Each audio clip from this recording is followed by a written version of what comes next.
दरवाजा हर रात खुलता था, लेकिन बाहर कोई नहीं। रात के ठीक 12 बजे हमारे पुराने से घर में एक बहुत हल्की सी आवाज होती थी, चर्र, जैसे कोई दरवाजा बेहद सावधानी से खोल रहा हो, ताकि घर में सो रहे लोग जाग न जाएं। मैं, इस घर की नई नई आई बहू, हर रात उस आवाज से चौंककर उठ जाती थी।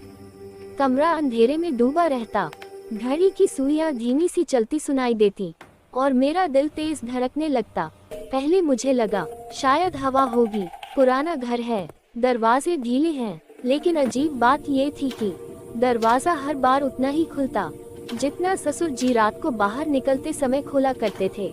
न ज्यादा न कम। ससुर जी को गुजरे हुए पूरे 1 साल हो चुका था। उसके बाद घर जैसे अधूरा हो गया था। सासू माँ ज्यादातर चुप रहने लगी थी और मैं डर और जिम्मेदारी के बीच पिसती रहती थी। एक रात मैंने हिम्मत जुटाई, जैसे ही दरवाजा खुला मैं धीरे धीरे पास गई। बाहर सन्नाटा था, पूरी गली खाली, स्ट्रीट लाइट की पीली रोशनी, सड़क पर अजीब सी परछाइयां बना रही थी। लेकिन तभी मेरी नजर जमीन पर पड़ी। गीली मिट्टी पर चप्पल के निशान थे, सिर्फ एक जोड़ी, वही आकार, वही घिसे हुए तलवे जो ससुर जी की चप्पलों में थे। मेरे पैरों तले जमीन खिसक गई।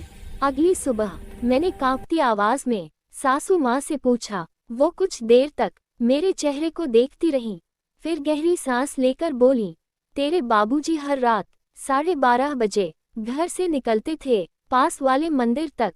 मैं चौंक गई। उन्होंने आगे कहा, तेरे पति के एक्सीडेंट से पहले वो रोज वहां जाते थे। भगवान से बस एक ही बात मांगते थे, बेटा सुरक्षित रहे। मुझे याद आया, मेरे पति का एक्सीडेंट उसी मंदिर के मोड़ पर हुआ था। उस रात मैंने जानबूझकर नींद नहीं ली। 12:30 बजे दरवाजा फिर खुला। मैंने डरते डरते फुसफुसा कर कहा, बाबूजी। दरवाजा वहीं रुक गया, जैसे किसी ने मेरी आवाज सुन ली हो। मैं आगे बढ़ी, धीरे से दरवाजा बंद किया और आंखें बंद करके बोली, अब आप मत जाया कीजिए, आपका बेटा ठीक है, वो सुरक्षित है। उस रात के बाद दरवाजा कभी नहीं खुला।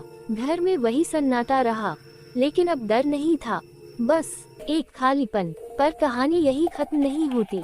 हर सुबह उसी मंदिर की सीढ़ियों पर ताजे फूल मिलते हैं, बिल्कुल वैसे जैसे ससुर जी चढ़ाया करते थे। क्या सच में कोई वहां जाता है, या कुछ रिश्ते, जिम्मेदारियां और दुआएं मरने के बाद भी खत्म नहीं होती? आप क्या मानते हैं?